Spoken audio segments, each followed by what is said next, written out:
Welcome to the Finding Your Roar podcast. I am your host, Dion DG McGee, and I am excited about our guest today. So this is our first guest of the podcast. She has a special place in my heart. Today, we want to talk to those that have taken the journey to find their roar. We're talking to an amazing carpenter, right? This young lady has a special place in my heart. Why? I'm going to tell you why in just a second, because you all keep asking me about her. So it's about entrepreneurship today. It's about the grit and tenacity today. So today, I want to introduce you to someone that you may know. And for those that don't know her, you need to know her. She really doesn't need an introduction, but what I'm going to say is this.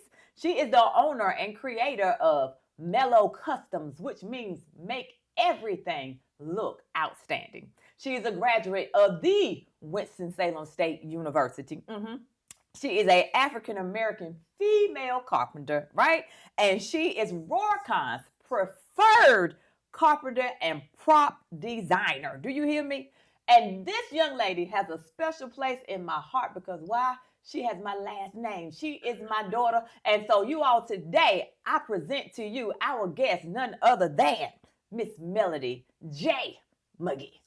Welcome to the Finding Your Roar podcast, Melody. Thank you for having me. Absolutely. Yes. We had to kick this thing off with you today because folks are always asking me or literally saying to me, your daughter is bad. Your daughter is the GOAT. How does your daughter do what it is that she does? So you know what? I said, what better time, place, and opportunity to kick off the podcast with our first guest other than you so we can get all these questions answered, right? And we can get down to the nitty gritty. So honestly, we are allowing you all to eavesdrop on the McGee conversation that we would typically have around the house, right? Right. So ladies and gentlemen, put your questions in the chat. And if you've ever worked with her before, let us know that you've done that. If you want to work with her, please put that in the chat as well. But I want to kick it off and honestly ask you, what inspired you to get into carpentry? Okay? Talk to people. I would have to honestly start with answering that question by saying I was born to create. So it really wasn't even a particular thing that happened. I was just born to create ever since the age of, I don't even know when I could start drawing and cutting things. You know, I was cutting and making cars out of cardboard boxes. And I mean, you just name it. Every time there was something crafty to do, I was trying to figure it out. So yeah, I was literally born to create, and I can't put it down. So let me chime in. So this show is gonna be a little different than other shows. It's gonna be a lot of me chiming in, podcast host / mom / yeah. So listen, let's talk about the cardboard boxes for a second, okay? I honestly don't remember what age you were, but I'm gonna share with the people. You all remember the Little Tykes play sets? Little Tykes made everything, right? And still do, okay? Right. But we purchased a Little Tykes kitchen set for Mel. All right. And thinking we're doing something like this, gonna be the big gift. You know how you get your children gifts for Christmas, but then you have the gift that's just gonna shut the whole Christmas down that you really gonna wow them with, right? So we get this Little Tykes kitchen set because, you know, she was always trying to work on cash register and scan and cooking something and all this other kind of stuff, right? So we thinking, our husband and I are thinking that this gift is gonna be the gift.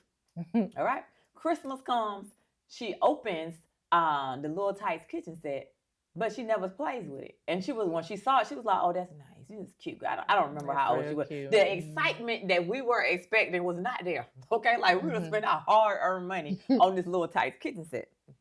What she did, y'all, was she played with the box that the kitchen set came out of for days, probably a week before she ever touched the kitchen set. Okay? And I'm talking about she made a limousine out of the cardboard box. I remember that limousine. I would never forget it. I promise you, I wish we had pictures of it. Like she drew the steering wheel, the doors, and all the things, and she could sit in it, and she would sit in the garage and just drive in the box and never touch the kitchen set. We was going places. Yeah, you was going somewhere, literally, right? And so my husband and I are looking at each other saying, we just could have gone, and when I say this, I'm dating it, right? We could have gone to Winn-Dixie Okay, Ooh. Winn-Dixie is closed now. We could have Ooh. gone to Winn-Dixie and just bought a case of boxes Yeah. and gave her a case of boxes for Christmas and let her go off and be creative. That was when we both knew something was different. She could always draw, right? She's always an artist, but that took it to the next level. So, you know, I'm no humble. We're gonna need our little tight money back. I'm sorry. I'll work on that. I'll work on that. But no, and a lot of times, you know, a lot of folks are crafty and creative, but from a perspective of where you have taken that creativity, I'm even blown away. Like I'm even blown away. Now we can talk about, you know, event props. We can talk about, like, what was your first big project? I would say probably the Barbie box. Okay. I did a 8-foot step-in Barbie box, kind of like the magazine box, but yeah, that was 2022. That was my biggest prop, first prop. You did your big one then. Yeah, I did my big one. She did a that big was one before the big one came out. You know, we just started saying that a couple months ago. But yeah, that was 2022. Okay. So I honestly have to say, like, I'm sure they're out there, but she is the only female carpenter that I know. So when we say that we are carrying certain things in our purses, like we carrying our comb, we carrying our brush, she's carrying her measuring tape. Okay. Right. She probably has a drill in her purse right now. Okay. Like you never know. You never know, right? But and constantly is at Lowe's, Home Depot, and like we said, we're gonna run to Target or we're gonna run to Walmart. She's saying, I gotta run to Lowe's. I gotta run to Home Depot real quick. And I'm like, she stays in there, like literally lives in there. But talk about some of the challenges. What challenges have you faced being a woman carpenter? Like, and how did you overcome those challenges? I wouldn't say particularly because I'm a woman, but just I think in general, people, when you're building things from scratch, people tend to criticize your work for something that they couldn't even do from scratch. Okay. You know what I mean? So it's like a lot of people, you might go buy a table or something from Walmart and tweak it a little bit. But can you build a table from scratch? And you're over here, well, what about this? What about that? Da, da, da, you know? And it's just like, well, get somebody else to do it. if that's the thing, just get somebody else to do it. Don't be that person. I mean, and it's kind of like, know your audience too. So maybe you're not my customer. Maybe I'm not your carpenter. Right. And so I don't, you know, we don't have to work together, but it's like just criticizing, nitpicking on things that you couldn't even dabble in. So we're not buying tables, we're building tables. We build them. Those are two different things. Yeah. We're not picking up tables. we have saws. Okay? It's basically what she's saying, right? So no, I love it. And you do. You absolutely have to know who your customer and your client is. And for all of you all that are watching and listening, everyone is not your customer, right? Or your client. And you have to be okay. You have to be okay with that, right? But I want to talk about this. Like, I've seen the elevation of your work. And again, even as your mom, I'm blown away. But these accent walls, listen, the climate that we're in right now for real estate is real different, okay? Yeah. So there are a lot of folks that are saying, hey, I would love to move, but I cannot move, but I wanna elevate my home. Right. These accent walls are some of the most diabolical, okay? Accents that I've ever seen. Like you'll take a home from a starter home to make it look like a custom home. Let's talk about the accent walls. Like it's next level. So yeah, I mean, being that the market is, you know, topsy-turvy, you know, so if you feel like you want to elevate your home, elevate the one you have. Ooh. Keep the one you have until the market gets right to where it's where you want it to be, and let's just work on what we have. I'm real big on right now with using what I have. Right. Oh no, we already got some black paint. We're gonna paint this black. Okay, we already have a wall right here, but we wanted what we saw on Zillow. A lot of people are getting on Zillow and finding their dream home and then making it at home. Absolutely. Let's do that. Right. So yeah, just keeping what we have and working with what we have, and we'll get our own accent walls and signature walls, what I call them. Yeah. It's the Melo Customs signature wall. Like, Yeah. take your home to the next level, and that's your sacred space, right? It is. And so I am just amazed at what I've seen, what it is that you're doing. People are saying it to me like, hey, I can be out.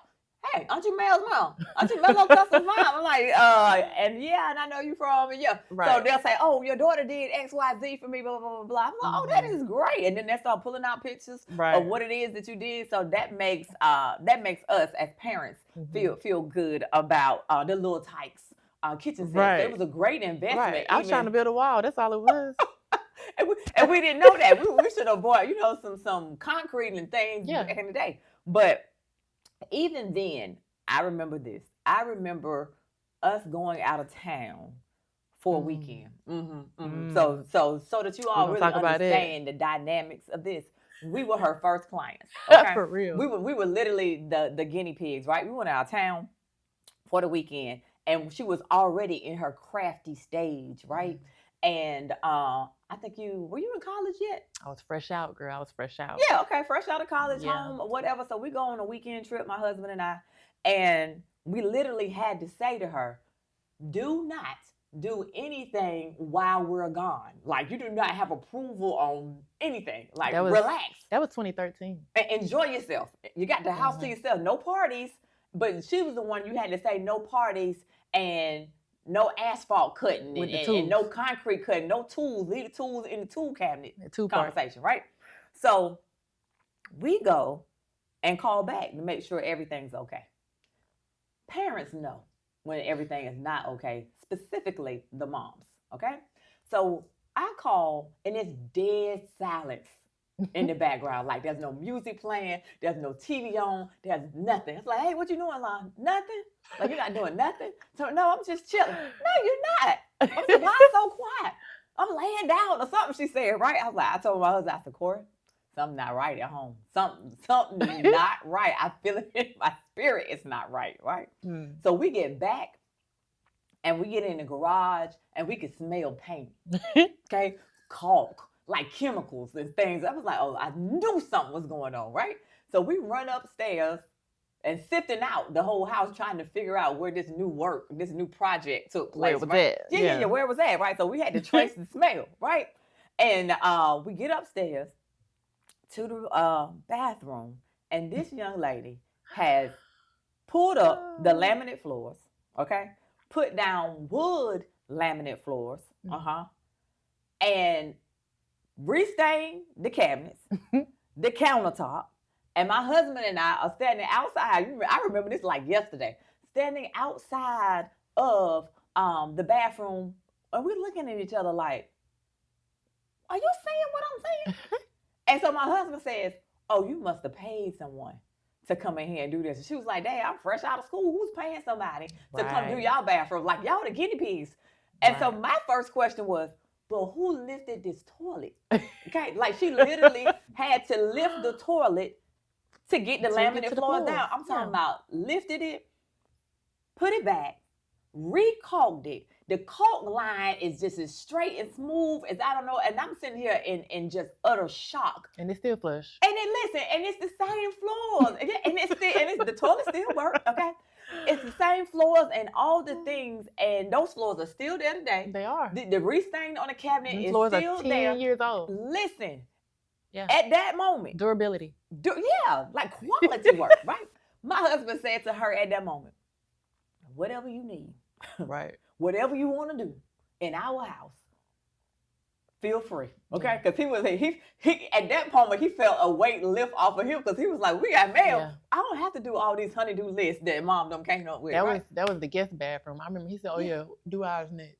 Yeah, so she was smart. She started with the smallest bathroom, then elevated to the bigger bathroom. Was in do the house, master right? bedroom but next. It was amazing, and it's still standing today. So I am thankful for you really answering the call to your creativity, because a lot of times as entrepreneurs and business owners, we have skills, gifts, talents, and ideas, and we sit on them. Yes. Okay, and we sit on them. So my question to you is, what advice would you give to an upcoming entrepreneur?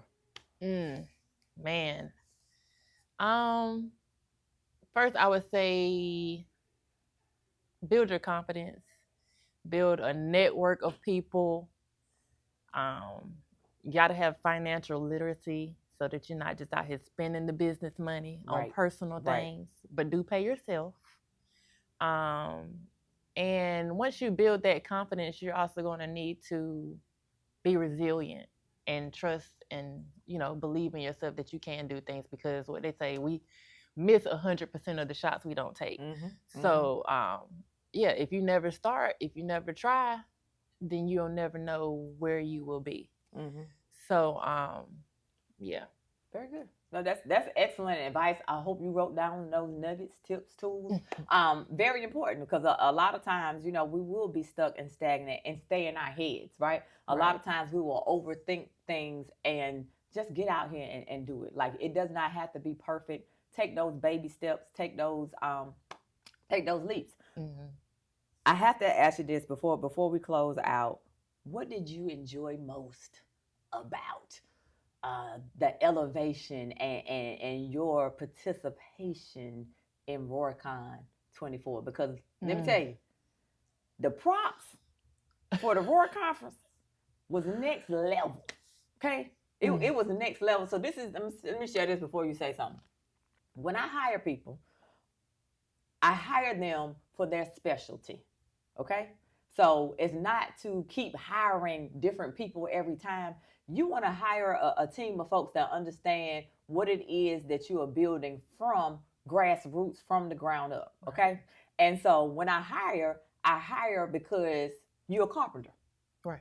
I'm not a carpenter. Right. Okay, I'm a visionary. I know what it is that I want and need to see, that I'm walking around with in my head. Right. So it's one thing for me to see it. It's one thing to be able to communicate it, and it's one thing for me to find the person that has the skill, the gift, the talent to bring it to fruition, right? Right.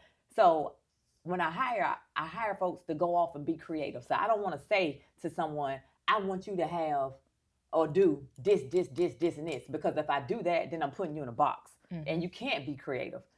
You understand the brand, right? You understand me, of course, and you understand the elevation of RoarCon 22 to RoarCon 24. And I just got to tell you, in front of the masses, you did your big one, okay? You did your big one, okay? Thank you. No, for real. So what was there any stress? Let's answer that first. Was there any stress or pressure behind RoarCon? Listen. Was the expectation First of all, high? This is the Entrepreneur of the Year. Is she going to ask me, did I have any stress? No stress, no pressure. Honey, being the daughter of the Entrepreneur of the Year is already pressure. As soon as you wake up in the morning, it's like, you gonna roar today? You gonna roar today or not? Listen, we be out with a roar. You got to bring the roar. Like, listen. So, first of all, and I want to go back to RoarCon 24 so bad. I got on saying I feel like take me back. Take me back. We can go back today. Right. But was it stressful? Yes, it's always stressful being a creative, just period in general. Working through the processing of your designs, whether it's in your head right then you put it on paper, then you bring it to life or whatever. So, but my most favorite moment of RoarCon, or being hired for RoarCon, I would probably, apart from seeing the guests, enjoy the props. That's like that's definitely a big thing, but seeing your product come to life and seeing people enjoy it and, taking their flicks and photo ops, I love that. But my total whole 360 view of it I would probably have to say is everybody's not branding their mom. And and to be able to brand my mom in that capacity, and like you said, to see the elevation from 2022 to 2024, it was just, I can't even put it in words. Okay. And y'all might need to get some tissue. But no, seriously. So yeah, everybody's not branding their mom. So to be able to do that and to see that you were genuinely proud and you enjoyed the atmosphere, how everything looked, and I think we just really killed it. Yeah. Together, the both of us, I think we really killed it. And to know that, we faced challenges from 2022 2023 or whatever, but to do this, just the two of us together, that was big. Yeah. And we talked about before, like, we're the underdog. So it's like people don't expect us to do the things that we do, and it's like I gotta do it anyway. Right. Yeah, I gotta do it just to spite to show you. We're disruptors. Just to show you what can be done. So yeah. That I honestly, again, I'll say it to the masses. Like, I honestly did not know all of what we were going to see, because I didn't want to put her in a box. But I said, here's the budget. This is what we're working with. Go off and do you. Go off and be creative. And it is next level. And to see some of the things myself for the first time the morning of, I was taken back. And I did all I could to not mess up my makeup and things, right? But everyone enjoyed the event, the props, the branding, the marketing behind it, all the things. So much so people are asking, you have the blueprint, right, to a successful conference or event. Now, what does that look like? So, we're working on some things in that area, but I'm just telling you, you outdid yourself. So you all know, again, our preferred carpenter and prop designer for all of our RoarCon events. We can't wait to the next one, to RoarCon 26. Y'all stay tuned, pay attention, stay connected with us and what we're doing. Melo Customs, how can the people find you on social media? We gotta connect. How do they find you? Well, yeah, so I am Melo Customs on all platforms. That's definitely TikTok. TikTok, Facebook, Instagram, YouTube. But yeah, Melo Customs. If it's not just Melo Customs, it's Melo Customs LLC. Okay. Yeah. So first, foremost, beginning, the end, the last. Thank you so much. Thank you for being our first guest of the Finding Your Roar podcast. I am elated to share raw, uncut conversation that typically happens in the McGee house. You all have been able to eavesdrop on some of what folks ask us on a regular basis, but it is one thing to come from the space that I came from corporate, to now being on this entrepreneurial journey, to now be able to hire not only my daughter, but to hire other consultants, contractors to be a part of what we're doing and what we're building. It's a powerful thing. And as I say, we just like to disrupt. We're disruptors, okay? Right. And lions are disruptors. That's what we do. Like, so the meows are over. Thank you for tuning in. We want you to roar with us. At the end of the day, we want you to be relentless, optimistic, ambitious, and results driven. You all subscribe to the channel. Go check us out at dgmcgee.com as well. But at the end of the day, no matter what you do, keep roaring. DG McGee signing off.